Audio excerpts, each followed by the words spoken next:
I think we can all concede the obvious. In 40 years, China has gone from ping-pong diplomacy to be a major economic player in the world. It's amazing. It's nothing short of miraculous. When you think of the premise we had 40 years ago that a centralized communist economy was never going to compete with the great American free market. Well, they are competing, and we ought to take them seriously. They are competing worldwide. They have a mercantile vision of the world that we don't share. We're standing on the sidelines, and they're playing between the stripes. And they're playing in virtually every country in the world. That is the reality.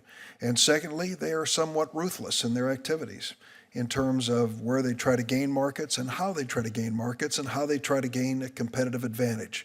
Those are realities that I am not going to argue. I think they are things that we need to be sensitive to regardless of party and regardless of this hearing. But this hearing really focuses on one discrete aspect: student visas, foreign students in the United States. And I would say of all the possible ways of compromising the economic integrity and even the national security integrity of the United States, this is a small category.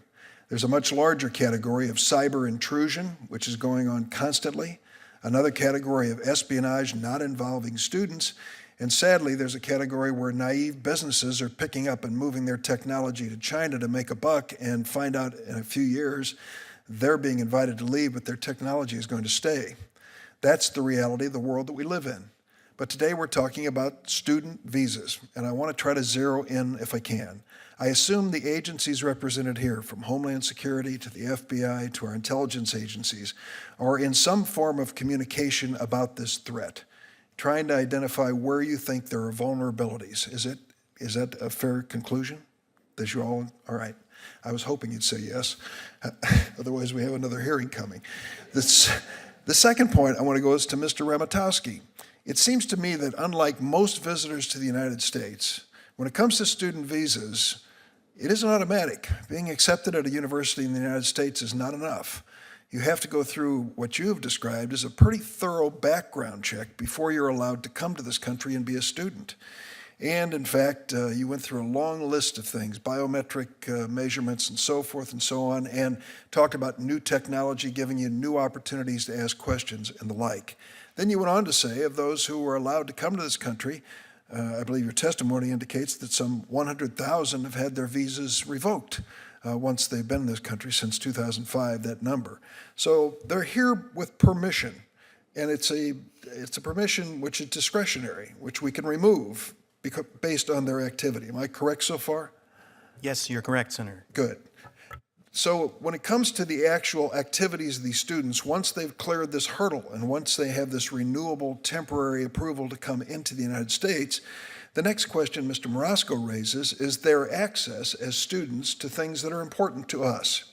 Mr. Marasco, let me stick with you for a second on this. We have some great national labs in Illinois, Fermi, Argonne National Lab. And I would just go out on a limb here with not having asked them directly, that before they would allow any student, let alone a foreign student, to get into an area of sensitive information, particularly if it relates to national security, but even beyond, they're going to take care to make sure that they are protecting the integrity of that information. Is that correct? Senator, thank you for the question. I can't comment in this hearing regarding the security protections that the national labs take with regard to protecting their sensitive information. But stick with me for a minute. You don't argue with the premise here that when we're talking about national laboratories of the federal government, there are standards of security and access that apply to every one of them. Is that not true? I would believe that's true. I'm sure it's true. And everyone that I've visited carefully checks my identity and puts me through at least some basic security questions. So this argument that these students would have access to our national labs, to me, it stopped me cold. I can't imagine a foreign student walking into the Argonne National Laboratory with access to everything in sight. It just doesn't make sense. So, Senator, thank you. I think one of the concerns, as Mr. Priestap noted here, is about threat awareness and outreach and educating our partners about all of the different ways that our labs and our universities are being targeted. And are you sharing that with the labs, with the universities? Do they know this? So, sir, we at ODNI do have engagement with the labs on these matters, as well as with I would say, a representative sample size of the universities to ensure that they are aware of these threats consistent with our threat awareness and outreach mission.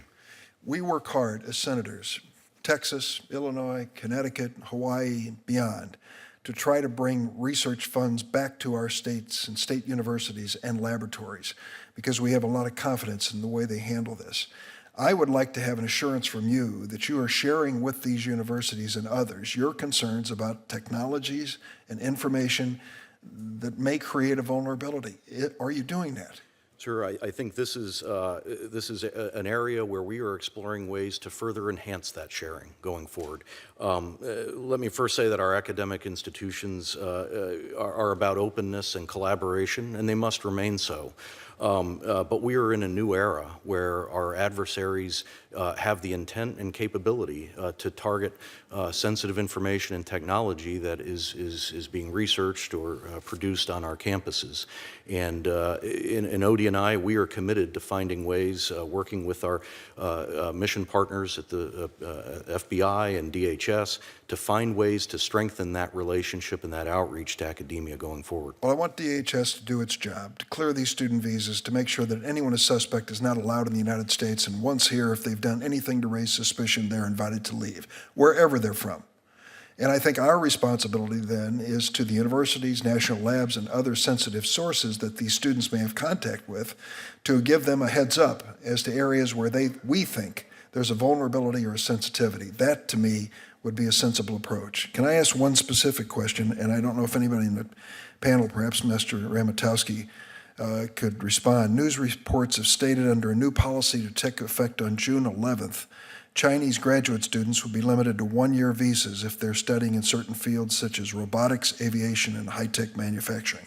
Is that true? Senator, we have issued some additional screening instructions to U.S. embassies and consulates to deal with certain individuals from China studying in certain sensitive fields.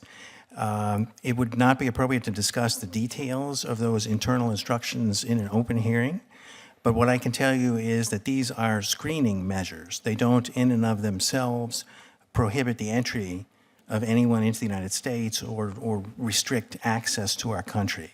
It's Do they limit? Is it a one-year limit?